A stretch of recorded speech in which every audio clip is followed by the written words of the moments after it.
سوال میں یہ پوچھنا چاہ رہا ہوں ڈاکٹر صاحب سے کہ سورہ نساء کے حوالے سے ڈاکٹر صاحب بات کر رہے ہیں. سورہ نساء کی ایک آیت ہے کہ بدکار عورت کو گھر میں بند رکھا جائے جب تک اس کی موت یا پھر اللہ کی کوئی سبیل نہ آ جائے. یہ میں آیت 15 کی جو ہے حوالہ دے رہا ہوں. پھر اسی طریقے سے 16ویں آیت یہ کہتی ہے کہ بدکار مرد کو سزا دو، پھر اگر وہ توبہ کر کے نیک ہو جائے تو چھوڑ دو. اچھا، قرآن کی حوالے سے ہمیں یہ بھی پتہ چلتا ہے کہ بدکار مرد کی یا زنا کی سزا جو ہے وہ 100 کوڑے بیان کی گئی ہے.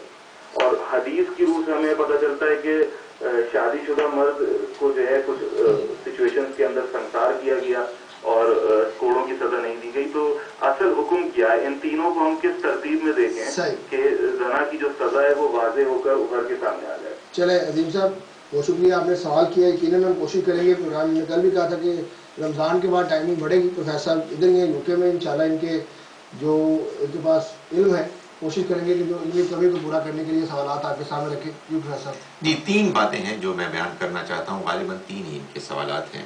ایک تو یہ ہے کہ جیسا کہ میں نے ایک پچھلے پروگرام میں گزارش کی تھی کہ اللہ تعالیٰ نے اپنے دین کو جب مسلمانوں میں نافذ کیا تو اس کو تدریجاً کیا.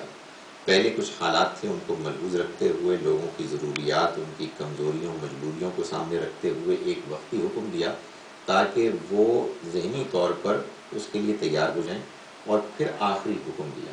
چنانچہ یہ جن آیات کا حوالہ دے رہے ہیں سورہ نساء میں، اس میں صورتحال یہ تھی کہ مسلمانوں کا معاشرہ بن گیا تھا لیکن ابھی وہ آخری حکم نازل نہیں ہوا.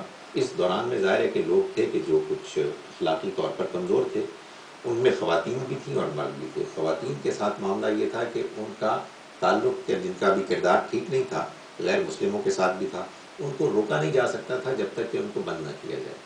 چنانچہ ان کے لیے ایک وقتی طور پر یہ حکم دیا گیا کہ ان کے ساتھ یہ معاملہ کرو کہ ان کو اپنے گھروں میں روک دو تاکہ یہ برائی آگے نہ پھیلے.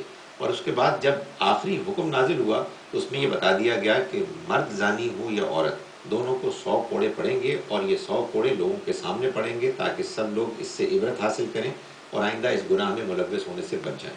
تو دوسری سزا کہ جو اصل سزا ہے وہ 100 کوڑے ہیں، مردوں کے لیے بھی اور عورتوں کے لیے بھی، اگر وہ زناکاری میں مبتلا پکڑے گئے اور ان کے اوپر جرم ثابت ہو گیا. رہی یہ بات جو سنساری کی ہے، یہ اصل میں نبی اکرم صلی اللہ علیہ وسلم نے سورہ مائدہ میں ایک آیت ہے کہ جس میں یہ بتایا گیا ہے کہ وہ لوگ جو زمین میں فساد مچاتے ہیں، یعنی جنہوں نے جرم کو عام سطح پر نہیں کیا بلکہ اس سطح پر کر دیا کہ جس کے بعد وہ معاشرے کے لیے ناسور بن جاتے ہیں، جس میں وہ گویا کہ معاشرے کی، حکومت کی، سوسائٹی کی رٹ کو چیلنج کر دیتے ہیں، ایسے لوگوں کے لیے زیادہ سخت سزا بیان کی گئی ہے. اس میں یہ بھی بتایا گیا ہے کہ ان میں سے بعض لوگ اگر یہ کام کریں تو ان کے یعنی معاشرے میں لوگوں کی جان، ان کا مال، ان کی آبرو کو اپنے ہاتھ میں لے لیں تو ان کو بے دردی سے قتل کر دیا جائے.